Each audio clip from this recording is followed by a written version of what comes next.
How Dawkins got pwned. Chapter 4, A Mystery Cult of Power. Mencius Moldbug, October 18, 2007. In the previous 3 chapters, I've argued that Professor Dawkins is pwned because he's chosen quite unthinkingly to lend his literary talents to a received tradition I call universalism, which is a non-theistic Christian sect.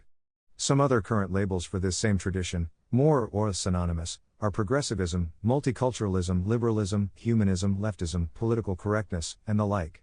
My only excuse for minting my own term is that these other labels, since they are in common use, imply various associations which may confuse the reader. In my humble but convinced opinion, universalism is far more important, far more dangerous, and far more anti-rational than its theistic Christian competitors, which Professor Dawkins attacks with such fury. He thinks he's a Galileo, Vavilla for Darwin. But if my perspective is accurate, Professor Dawkins is more a Caccini, Lysenko or Wilberforce. He is pwned in every sense of the word, and history will treat him in its usual harsh manner. A few librarians may remember him as a curiosity of the era. Of course, I am just a humble blogger and I have no control at all over history. Sometimes I write out my screeds in tiny, cramped longhand, and staple them to telephone poles. You, dear reader, should treat them as if you found them that way. After all, anyone can start a blog. In my opinion, however, universalism is the dominant modern branch of Christianity on the Calvinist line, evolving from the English dissenter or Puritan tradition through the Unitarian, Transcendentalist, and progressive movements. Its ancestral briar patch also includes a few sideways sprigs that are important enough to name but whose Christian ancestry is slightly better concealed, such as Rousseauvian laicism, Benthamite utilitarianism, Reformed Judaism, Kantian positivism, German idealism, Marxist scientific socialism, Sartrean existentialism, Heideggerian postmodernism, etc., all but the first can be traced back to the first, and Rousseau himself was a Genevan and acknowledged his political debt to Calvin's Republic. So universalism traces almost all of its mimetic DNA to this hateful little phony, this pissant, heretic-roasting tyrant on the lake, Jihan Kavan, so well sketched by Stefan Zweig. Which is no reason to automatically condemn it. After all, Scarlett Johansson traces all of her actual DNA to chimps. Evolution can change anything. Universalism as we know it today, a la Port Huron statement, would be quite unrecognizable to any of its 16th century or 17th century ancestors. It would shock the living daylights out of most of its 18th century or 19th century ones. It is what it is. It is not something else. Most of my previous discussions of universalism have been devoted simply to the task of demonstrating that the label is apt, that the tradition is real, and that its pedigree is accurate. I don't regard this as audacious at all, since most religions and other traditions in history have been named by their enemies. Labels such as Unitarian, Methodist, Whig, Tory, and many others originated as hostile slurs and were subsequently accepted as accurate. But again, the thing can only be judged as itself. I've described a few ways in which I think universalism should be considered harmful, for example, in Chapter 3. But I don't think I've really presented a high-level overview of the thing as it is today, abjuring any and all snide references to the jukes and calicacs in its stud book. Universalism, in my opinion, is best described as a mystery cult of power. It's a cult of power because one critical stage in its replicative life cycle is a little critter called the state. When we look at the big U surface proteins, we notice that most of them can be explained by its need to capture, retain, and maintain the state, and direct its powers toward the creation of conditions that favor the continued replication of universalism. It's as hard to imagine universalism without the state as malaria without the mosquito. It's a mystery cult because it displaces theistic traditions by replacing metaphysical superstitions with philosophical mysteries, such as humanity, progress, equality, democracy, justice, environment, community, peace, etc. None of these concepts, as defined in Orthodox Universalist doctrine, is even slightly coherent. All can absorb arbitrary mental energy without producing any rational thought. In this they are best compared to Plotinian, Talmudic, or scholastic nonsense. I link to this David Stove piece often, and I encourage anyone who hasn't read it to do so. No, this does not constitute an endorsement of everything that Professor Stove ever wrote. The universalist mysteries are best regarded as mechanisms.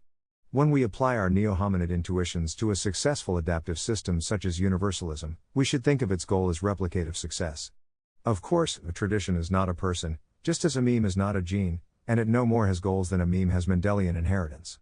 It's especially important not to confuse the personal goals of universalists with the adaptive goals of universalism.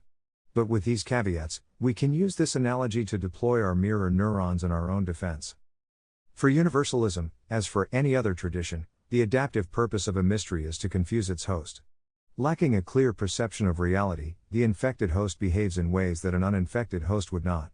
We can call this confusion camouflage. As compared to the behavior of the uninfected, sometimes these actions are beneficial to the host, or to a group which includes the host, but their actual effect is contrary to the host's ethical standards. We can call this positive camouflage. Sometimes these actions are harmful to the host or a group which includes the host. We can call this negative camouflage. If we can deploy the E word, positive camouflage contributes to evil by convincing those who do evil that they are actually doing good. For example, if we believe Himmler's Posen speech, those who perpetrated the Holocaust believed that they were carrying out a difficult but necessary duty. Negative camouflage contributes to evil by preventing its victims from resisting it.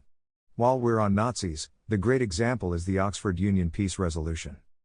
Of course, if we are to deploy the E word, we have to tackle the thorny problem of defining good and evil. We have two approaches to this. 1. We can define our moral axis with respect to universalism itself. For example, if we apply this test to Nazism, we see that Nazism was evil even with respect to itself. Nazi ethics defined good as the power and prosperity of the Deutsche Volk and its guide Adolf Hitler. The result of Nazi policies was the physical destruction of Germany, the conversion of the German people to universalism, the total suppression of Völkisch thought, and the death of Adolf Hitler, not exactly as advertised. This approach gives us reflexive evil or reflexive good. 2. We can define our moral axis with respect to the personal or reproductive interests of you yourself, dear reader. If this criterion makes sense only with respect to a group, we can speak of the group of readers, which includes me, because I sometimes do try to slog through my own long posts. If universalism harms or advances your or our personal interests, we say it exhibits Mimetic evil or good. If it harms or advances your or our reproductive interests, it exhibits Darwinian evil or good. Darwinian morality is an especially good reality check, because the neo-hominid brain is of course designed to advance its own Darwinian interests. Any tradition that can persuade it to do otherwise has to be some pretty heavy crack. As we'll see, universalism more than fits the bill. However, to generate a really strong moral conclusion, we'd like to see agreement among all three criteria: reflexive, Misesian and Darwinian. One easy way to do this is to examine some scenarios in which universalism could lead to either the extinction of the neo-hominid species, or the destruction of Western civilization. Clearly, any such result represents the triumph of reflexive, Misesian and Darwinian evil. And if such results are plausible, worrying about anything smaller is a waste of time. Let's unravel this problem by starting with the universalist mystery of progress, which, as we saw in Chapter 3, Professor Dawkins calls the zeitgeist or spirit of time. First, it's worth noting that Chapter 7 of The God Delusion, in which Professor Dawkins introduces this concept, opens with it by one Sean O'Casey. Politics has slain its thousands, but religion has slain its tens of thousands. Lawick describes O'Casey as a nationalist and socialist. Frankly, he sounds like an evil little fucker. This evil little fucker was born in 1880, and presumably he uttered his little order of shite at some point before nationalist, socialist politics, not to mention National Socialism proper, managed to slay its tens of millions. The fact that Professor Dawkins could, in 2007, quote this Stalinist flack in his fatuous, thoroughly obsolete line, and his legion of acolytes swallow it without a hiccup, may be a sufficient demonstration of universalist ponage. But if it's worth continuing, it's worth repeating Professor Dawkins' definition of the zeitgeist, a mysterious consensus, which changes over the decades. For some reason, these changes over the decades almost always favor universalism itself. This is of course progress, and our spirit of time bears a suspicious resemblance to the MO of divine providence, minus of course the divine bit. Since Professor Dawkins does not have providence to lean on, he is forced to find a rational explanation for this historical curiosity. His struggles are wonderful reading. Where, then, have these concerted and steady changes in social consciousness come from? The onus is not on me to answer. For my purposes it is sufficient that they certainly have not come from religion. Exeter Hall would beg to differ. So would Henry Ward Beecher, Walter Rauschenbusch, William Sloane Coffin, etc., etc. We need to explain why the changing moral zeitgeist is so widely synchronized across large numbers of people, and we need to explain its relatively consistent direction. Indeed. First, how is it synchronized across so many people? It spreads itself from mind to mind through conversations in bars and at dinner parties, through books and book reviews, through newspapers and broadcasting, and nowadays through the internet. Not to mention the state and its entire educational system, from kindergarten to grad school. Obviously, this is less important than bars and dinner parties. But I'm just saying. Changes in the moral climate are signaled in editorials, on radio talk shows, in political speeches, in the pattern of stand-up comedians and the scripts of soap operas, in the votes of parliaments making laws and the decisions of judges interpreting them. That's an interesting word, signaled. One way to put it would be in terms of changing meme frequencies in the meme pool, but I shall not pursue that. Fortunately, Professor Dawkins, you don't have to. What impels it in its consistent direction? We mustn't neglect the driving role of individual leaders who, ahead of their time, stand up and persuade the rest of us to move on with them. Curiously enough, leaders come in all kinds of flavors. We mustn't neglect the fascinating question of why the universalist ones always win, and the others always lose. Oh, wait, we must neglect it. Obviously, these aren't the droids we're looking for. In America, the ideals of racial equality were fostered by political leaders of the caliber of Martin Luther King. I know it's cheap, but I simply can't resist the temptation to attach a little innuendo to the word caliber. As Dr. King himself put it, I'm not a Negro tonight. And entertainers, sportsmen and other public figures such as Paul Robeson, Sidney Poitier, Jesse Owens, and Jackie Robinson. Isn't it interesting how the zeitgeist seems to correlate with dermal pigmentation? The emancipations of slaves and of women owed much to charismatic leaders. Some of these leaders were religious, some were not. Some who were religious did their good deeds because they were religious. In other cases, their religion was incidental. Presumably, if Professor Dawkins discovered a fossil which looked a little like a chimpanzee and a little like a neo-hominid, he might regard it as an indication of a link between the two. Sadly, in the mimetic department, this lobe of his brain seems to be in the off position. Although Martin Luther King was a Christian, he derived his philosophy of nonviolent civil disobedience directly from Gandhi, who was not. The number of historical solecisms in this sentence is astounding. The modern idea of civil disobedience, that is, breaking the actual legal law, in favor of some mysterious higher law, an obvious case of positive camouflage, dates to neither King nor Gandhi, but to Thoreau and the Transcendentalists, who were of course direct ancestors of universalism. As for Gandhi, this Richard Grenner essay is simply essential. But what it fails to point out is that Gandhi's weird communist pseudo-Hinduism was an invention, a sort of a Shaivism or Kwanzaa, an Indian equivalent of the phony Gaelic revival associated with the Fenian movement. Like Nehru, Gandhi was a British lawyer with brown skin. Their movement, like its Irish counterpart, succeeded entirely through its alliance with British political forces, and in specific the nonconformist and proto-universalist Labour Party. For example, in Paul Scott's Jewel in the Crown, one character is a nonconformist missionary nun, and it's taken for granted that she has a picture of Gandhi on her wall and despises the Raj. Anyway, to finish with this sport. It is beyond my amateur psychology and sociology to go any further in explaining why the moral zeitgeist moves in its broadly concerted way. Professor Dawkins, if you were to go any less further, you'd need a rearview mirror. For my purposes, it is enough that, as a matter of observed fact, it does move, and it is not driven by religion, and certainly not by scripture. Which obviously makes it a product of pure reason. It is probably not a single force like gravity, but a complex interplay of disparate forces like the one that propels Moore's law, describing the exponential increase in computer power. Boys and girls, can you say epicycle? The epicycle in Professor Dawkins' theory of history is needed to explain why, when we look at history, good always prevails over evil. Or almost always. Even when he was railing against Christianity, Hitler never ceased using the language of providence, a mysterious agency which, he believed, had singled him out for a divine mission to lead Germany. This second mysterious agency appears just 6 pages from Professor Dawkins' own Zeitgeist. One really wonders whether this man has read his own book. Of course, a theism-independent perspective of mimetic evolution eliminates our need for the epicycle. What Professor Dawkins is observing is simply the selective success of universalism. Universalism succeeded because it was better adapted than its competitors. Since Professor Dawkins is a universalist, of course he views this as the triumph of good over evil. But his zeitgeist is no more than the well-known fallacy of survivor bias. And Hitler's providence, which doubtless made itself scarce around 1942, is exactly the same animal. So the question remains, why does good so consistently triumph over evil?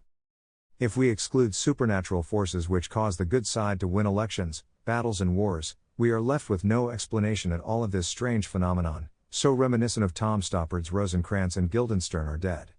Heads. Heads. Heads. Heads. Heads. It's true that people want to be good. Perhaps we should expect them to flock to the good side, outnumbering the evil. On the other hand, when we remember the phenomenon of positive camouflage, and see that most who do evil think of themselves as doing good, it's hard to take this seriously. And moreover, actual good has to be actually good, whereas evil by definition is capable of anything. If the military advantage is anywhere, it would seem to lie with the latter. Essentially, what we've found behind this particular universalist mystery is the assertion that universalism has triumphed because universalism is good and good triumphs. Good triumphs because universalism is successful and universalism is good. Spot the unsubstantiated assertion. Just as we have no reason at all to assume that neo-hominid populations are geographically uniform, we have no reason at all to assume that universalism is good, in either the reflexive, Darwinian, or Mimetic sense. Of course we learned in school that universalism is good, in at least the first and third senses. But who did we learn this from? Universalist teachers. Again, all we know is that universalism is successful. And we can say the same of universalism's ancestors. The winners write history. If Nazism had won its war, citizens of the Nazi 2007 would see history as an inevitable progress toward the National Socialist present. Thus, universalist historicism is effective camouflage, both negative and positive. The circular reasoning behind the mystery of progress, zeitgeist or providence dissuades those who might be harmed by universalism from considering the possibility that universalism is not, in fact, good, and needs to be fought against. And it persuades those whose interests universalism advances that they are serving good, not evil. We are now in a position to strip off this camouflage and have a look at what's behind it. If progress is simply the victory of universalism, and universalism need not be entirely good, we need to construct an interpretation of history which recognizes both progress and decay. Where universalism is good, its victory is by definition progress. Where universalism is bad, its victory must be decay. Without mysterious or supernatural pro-good forces, we would expect to see some mix of the former and the latter. Let's cap this exercise at about 250 years, i.e., at 1757. Some universalist distortions may go back farther, but they dwindle rapidly.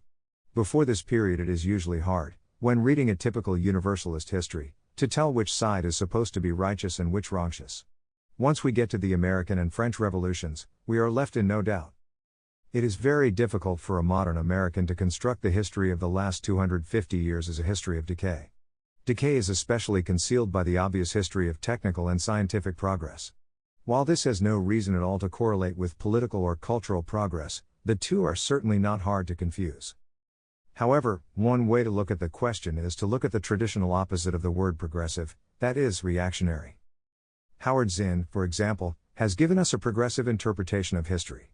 What is a comparable reactionary narrative? Professor Zinn, of course, would like us to believe that any narrative less progressive than his is reactionary. But perhaps it is only reactionary compared to Professor Zinn. What we really need is an interpretation of history so reactionary that it contains no universalism or proto-universalism at all. Instead, it should start with the mainstream perspective of 1757, and interpret all evidence of impending universalism as the story of decline, disaster and decay. Then, we can compare the progressive and reactionary narratives on a level playing field, evaluating the relative credibility of both, and decide on what points to accept which, thus allocating universalist history, and implicitly universalism itself, between progress and decay. For this we need our pure reactionary theory of history.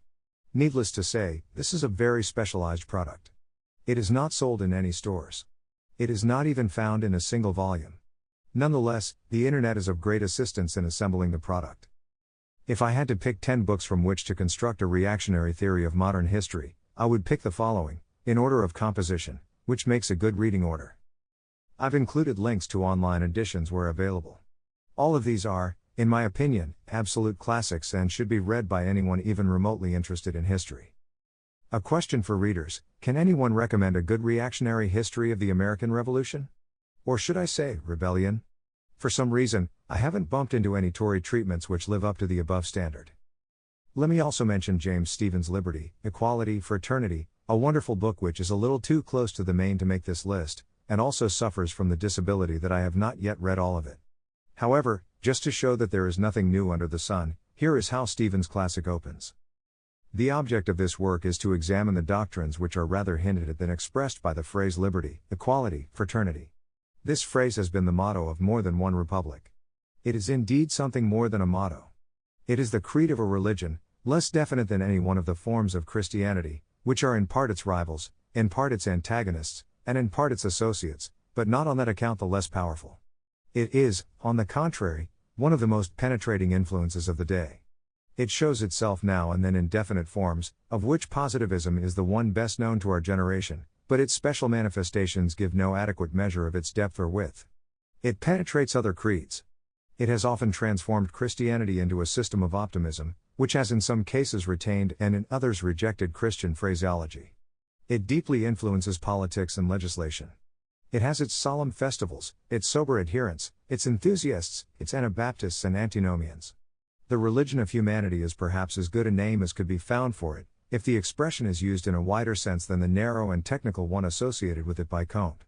It is one of the commonest beliefs of the day that the human race collectively has before it splendid destinies of various kinds, and that the road to them is to be found in the removal of all restraints on human conduct, in the recognition of a substantial equality between all human creatures, and in fraternity or general love. These doctrines are in very many cases held as a religious faith. They are regarded not merely as truths, but as truths for which those who believe in them are ready to do battle, and for the establishment of which they are prepared to sacrifice all merely personal ends. Such, stated of course in the most general terms, is the religion of which I take liberty, equality, fraternity to be the creed. I do not believe it. I am not the advocate of slavery, caste, and hatred, nor do I deny that a sense may be given to the words, liberty, equality, and fraternity, in which they may be regarded as good.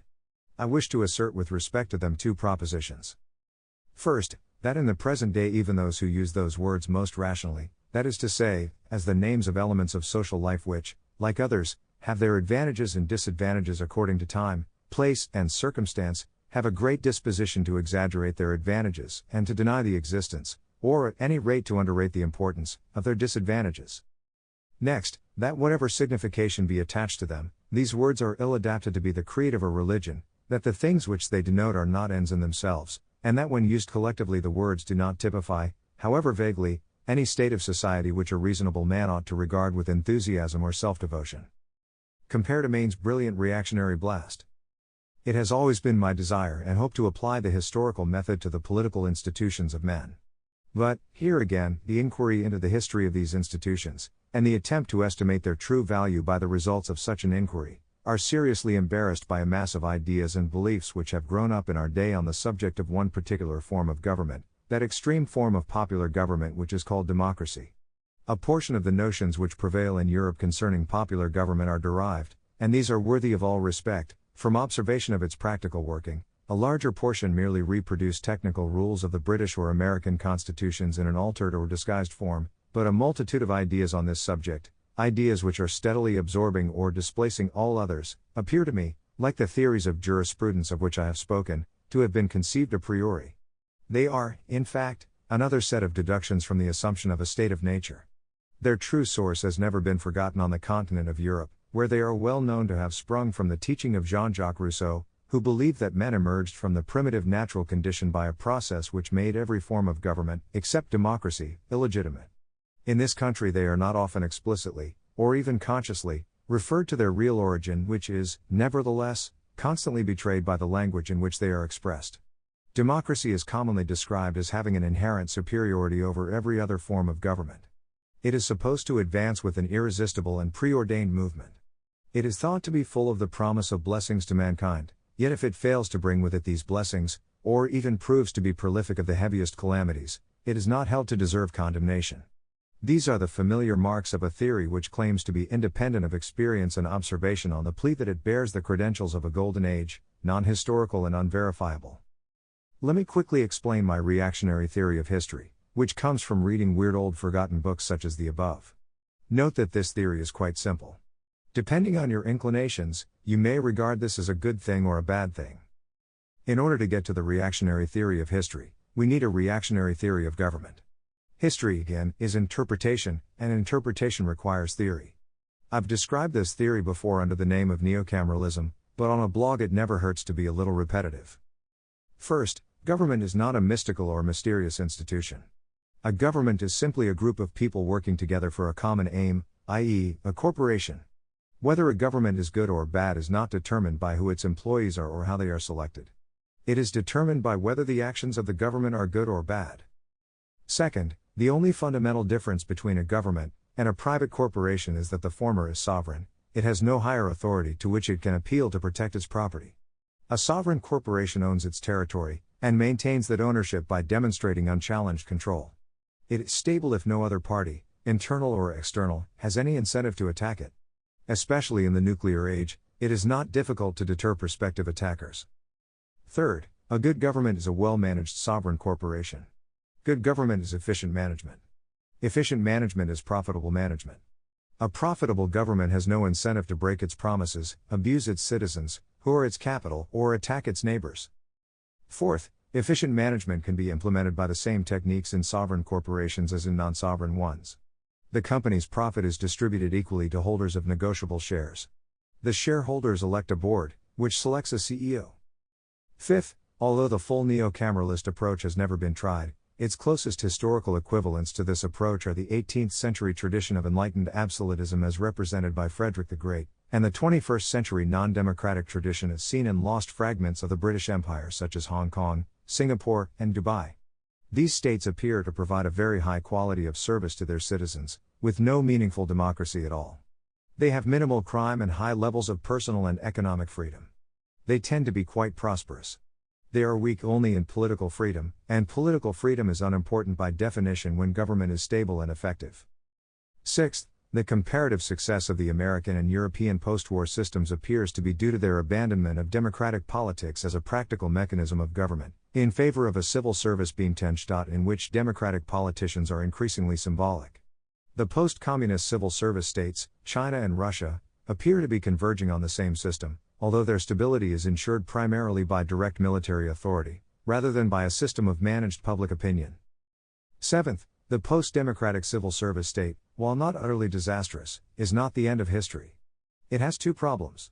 1. The size and complexity of its regulatory system tends to increase without bound, resulting in economic stagnation and general apathy.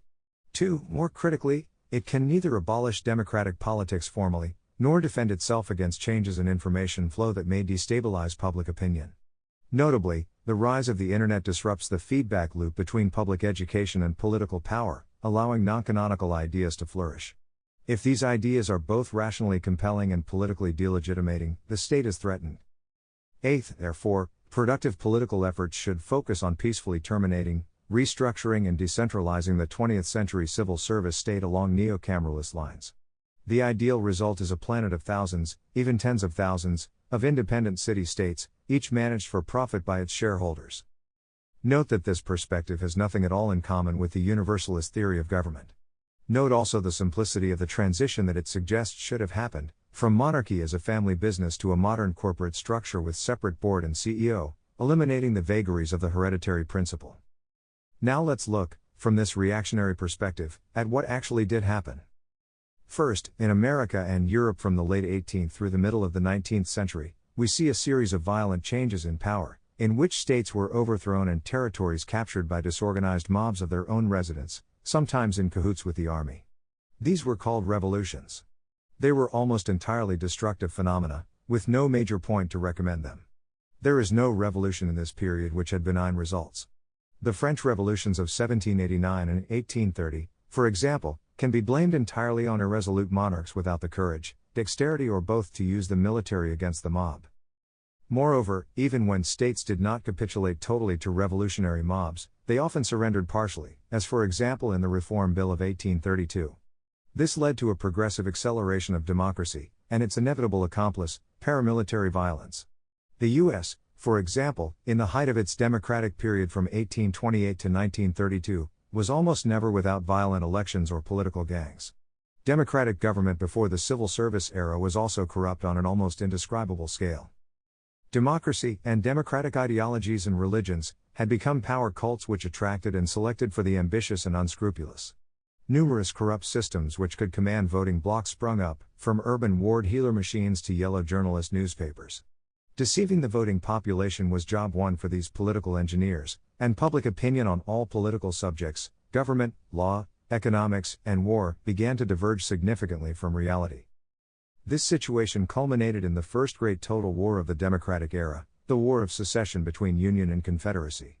The proximate cause of the War of Secession was the anti-slavery campaign, a political religious nationalist movement in the North that harangued the South with apocalyptic rhetoric, supported paramilitary terrorist attacks on it, extracted vast quantities of tax through an almost punitive tariff, unilaterally and informally rewrote the Constitution to strengthen its own power and hold the South captive, and in general did everything it could to stoke Southern paranoia. But the latter was hardly lacking, as the South had developed its own bizarre nationalist movement, a romantic cult which glorified a hereditary caste system and threatened to invade the entire Western Hemisphere, Yankeeland excluded, and only because it was bad land for sugarcane, tobacco or cotton.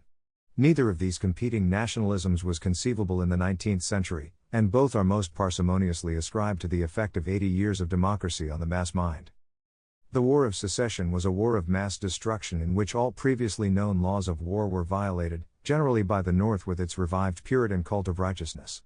It killed 500,000 men and brought happiness to none but the killers, not even the slaves, whose liberation was a sham but whose destitution was certainly not. As such, it prefigured the even more destructive wars of the following century. It also destroyed the American tradition of limited government, setting the scene for the megastate to come. Probably the most destructive result of the 19th century democratic movement was the rise of militant nationalism, which beleaguered aristocratic elites found all too effective in deflecting the sympathies of the increasingly violent mob. Contrary to the promises of Democrats, the first tastes of socialist plunder only whetted the mob's appetite for more. Democratic factions divided according to their preferred food for this great beast, money or blood. This jingoist tendency, also inconceivable in the 18th century, eventually culminated in the war which destroyed European civilization, the Great War. The first outbreak of the Great War, which lasted from 1914 to 1918, killed millions of young men and left Russia in the hands of a barbaric neo-Jacobin military death cult. The same cult later devastated Spain, where order was fortunately restored under a nationalist movement that was at least neither socialist nor expansionist. Finally, the ultimate synthesis of nationalism and socialism, fascism, restarted the Great War, which became a worldwide conflict between the militarist and socialist traditions. At the end of the Great War in 1945, memory of the Belle Epoque had dwindled to near extinction, and there was no significant political force which supported the restoration of the classical liberal era. The U.S. had succumbed to a socialist revolution under false electoral premises in 1932.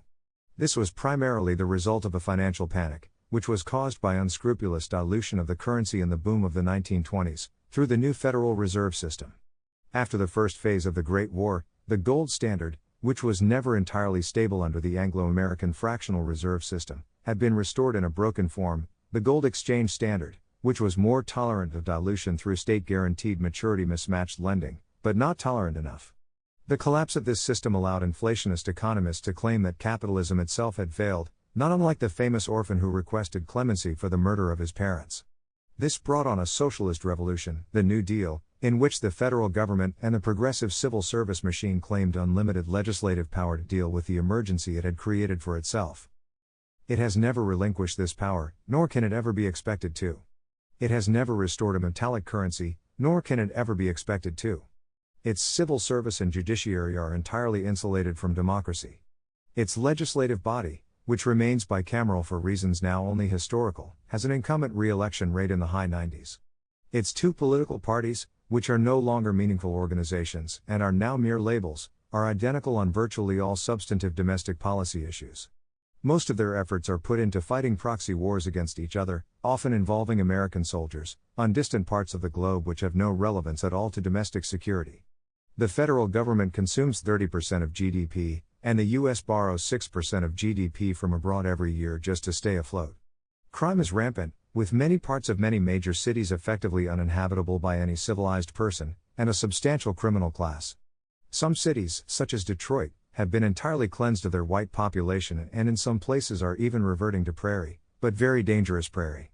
Former residents of the cities, whose old Irish, Italian and Jewish quarters no longer exist, have fled to more defensible quarters in hideous strip mall suburbs.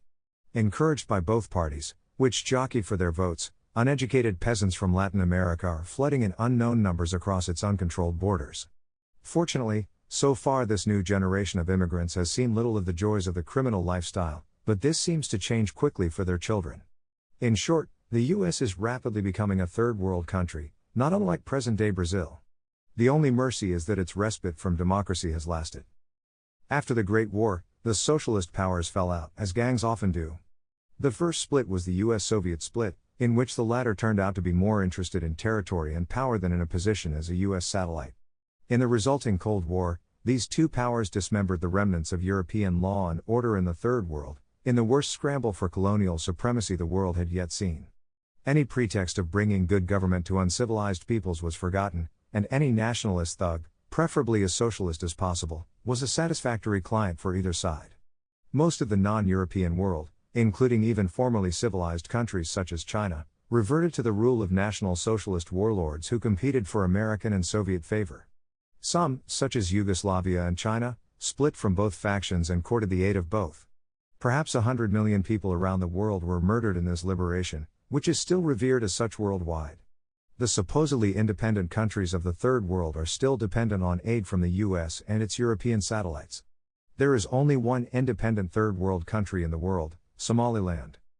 Meanwhile, competing branches of the US government still engage in Third World proxy wars, in which the Defense Department and its political allies and satellites, the Republican Party, the arms and energy industry, Israel, face off against the State Department and its allies and satellites, the Democratic Party, the NGOs and universities, Europe, Palestine. The true nature of these conflicts, which would end instantly if the US was under unitary leadership, or even if both American factions could agree to cut off all aid to all their foreign satellites, is admitted by no one. It is considered entirely normal that the US often arms, and always talks with, both sides of these bizarre, incurable pseudo-wars. Lately, the old Third World National Socialist movement has managed to refit itself with an Islamic facade, and destroyed a couple of very large buildings in New York, killing thousands of people. No effective effort against the perpetrators has been mounted, probably because any successful American military effort brings political prestige to the American right and threatens to reignite the old era of nationalist jingoism, a threat which terrifies the American left, and for good reason. So many individuals involved with the attack live and continue their efforts in a country which is not at war with the US, nor vice versa. Most Americans consider this entirely normal. The concept of war itself has been under attack for the last 50 years, in favor of an entirely new legal model which is derived from domestic criminal justice, and which seems designed to make it as difficult as possible for civilized forces to defeat uncivilized ones, a theory which certainly fits the short-term political needs of its proponents. The resulting concept of asymmetric warfare is also generally accepted, with only a little grumbling, as a necessary burden that must be shouldered by our great and moral nation. Other than this, everything is fine. Technology is moving along pretty well. Moore's law continues to zoom along. We have fast computers and fancy mobile phones and other things that no one in the 18th century could dream of. If they could see our political system, however, I'm afraid they'd understand it all too well. Frankly, any system of thought that can convincingly present this history as a case of progress is capable of anything. Readers may, of course, differ with my interpretation of events. But hopefully at this point they at least understand why I see universalism as a parasitic tradition. Footnotes.